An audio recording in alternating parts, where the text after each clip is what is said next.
Meeting గురించి మనకి కొన్ని విషయాలు రాష్ట్ర పార్టీ నుంచి రాష్ట్ర కార్యదర్శి అయినటువంటి గీతా మాధురిక గారు మనకు తెలియజేస్తారు.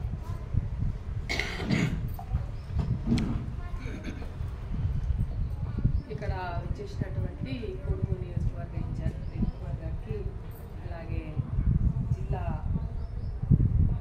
జనరల్ సెక్రటరీ మాతమ్మకి, అలాగే విక్కీ గారికి, తర్వాత నా సోదరుడు మధుకిషోర్ గారికి, అలాగే నా ముందన్న నా భారతీయ జనతా పార్టీ ముఖ్య నాయకులు మీరంతా మన ముఖ్యంగా కార్యకర్తల మీదే ఉంది. ఈరోజు రేపు జరగబోయే కార్యక్రమం ఏదైతే ఉందో మెయిన్గా చేయాల్సింది కార్యకర్తలు మాత్రమే. ఎవరు ఎక్కడైనా కూడా కార్యకర్తలు ఎక్కడ పటిష్టంగా ఉంటే పార్టీ అక్కడ పటిష్టంగా ఉంటుంది. ఏ పార్టీ అయినా ఏ ప్రోగ్రాం అయినా కూడా కార్యకర్తల భుజస్కంధాల మీద వేసుకొని చేసినప్పుడే అది ముందుకు వెళ్ళడానికి, చాలా దిగ్విజయం కావడానికి ఆస్కారం ఉంది. ఎందుకంటే ఇవాళ మనకు ఇంత చక్కటి అవకాశం, జిఎస్టీ మనకి ఎప్పుడైతే నిర్మలా సీతారామన్ గారు తగ్గించారో దాన్ని పబ్లిక్లోకి తీసుకుపోవాల్సిన అవసరం మనది. కానీ అదృష్టం కొద్దీ మోడీ గారే మనకు వచ్చి ఇక్కడ చెప్పడం వల్ల ఎందుకు వస్తున్నారు మోడీ గారు, జిఎస్టీ తగ్గినందుకు, అట్లాగే శ్రీశైలం మల్లికార్జున స్వామిని దర్శనం చేసుకుని కర్నూలు జిల్లా ప్రజలకు మనకు విన్నవించడానికి వస్తున్నాడు.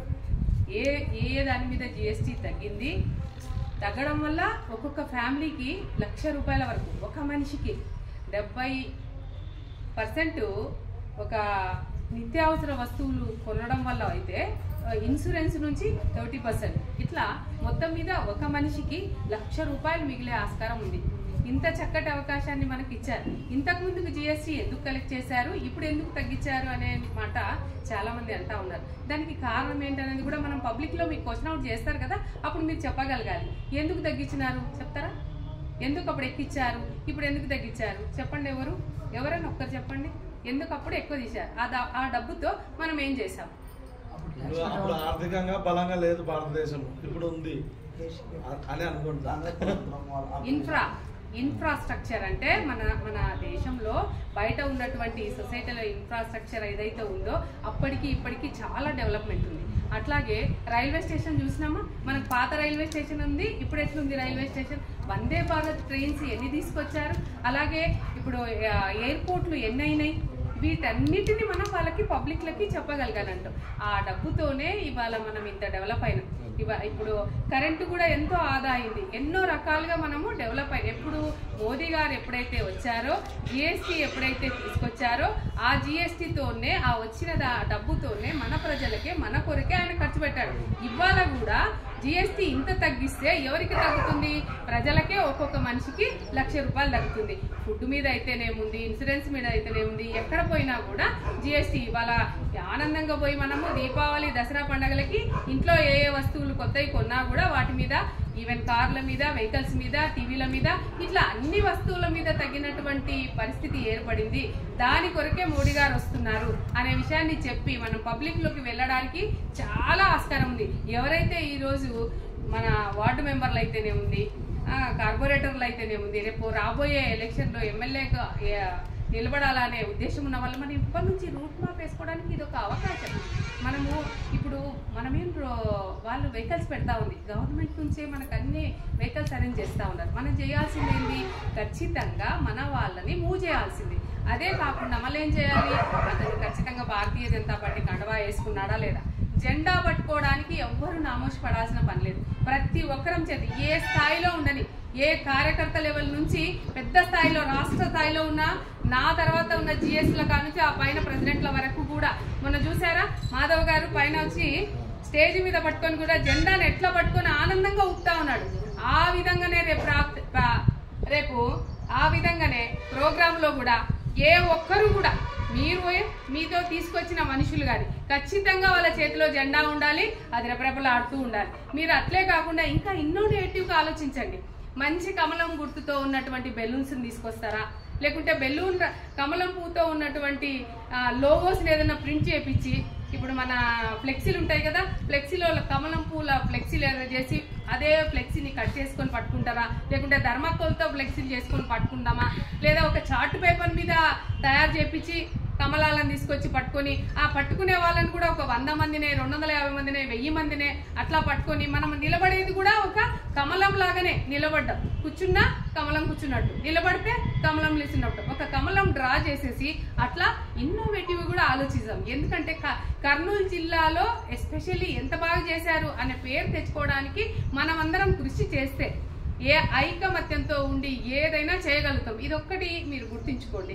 మనం ఎందుకొరకు ఈ పార్టీలో ఉన్నాం, ఆ పార్టీ డెవలప్ ఎందుకొరకు అవుతుంది, సమాజానికి మనం ఎంత సేవ చేస్తున్నాము, సమాజం ఎట్లా డెవలప్ కావాలి, దీని మీద దృష్టి పెట్టి రేపు వచ్చే ఈ 16వ తారీఖు రోజు మాత్రం మనమంతా కూడా ఖచ్చితంగా మనం ఒకరొకరము ఒక 100 మందికి మనం మోటివేట్ చేస్తే అందులో సగము 50 మంది వచ్చినా కూడా ఒక మనిషి నుంచి 50 మంది వస్తే కూడా 50 కండువాలు వేసుకోవాలా, 50 ఫ్లాగులు పట్టుకోవాలా, లేదా 50 క్యాపులు పెట్టుకోవాలా, అలా తీసుకొని వెళ్ళగలగాలి. అట్లాగే మీకు ఏం చెప్తున్నా, ఇప్పుడు చూడండి యుఎస్ఏలో H1 వీసాకి $1000 కట్టాలంట. $1000 equal to Indian currency 80 లక్షలు.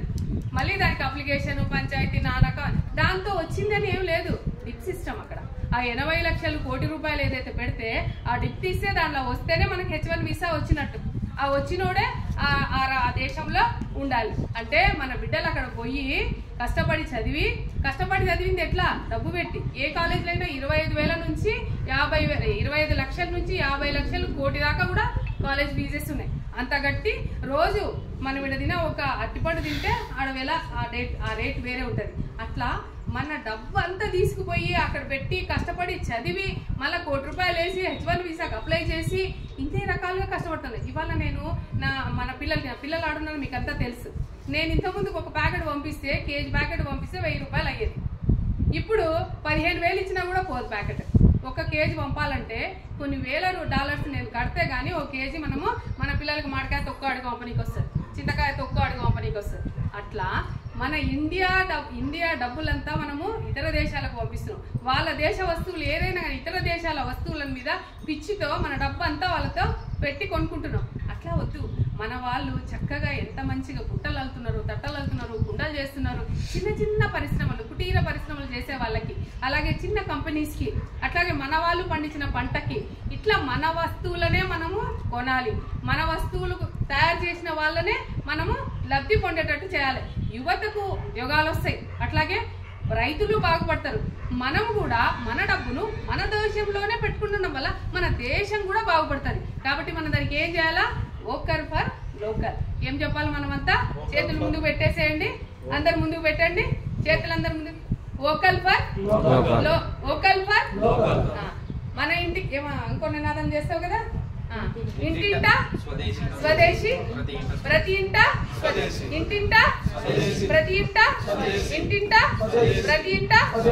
ఇలా నినాదంతో మనం ఉన్న చుట్టుపక్కల మన వాళ్ళందరినీ కూడా మీరు మోటివేట్ చేసి పక్క దేశం వస్తువుని మనం వాడద్దు.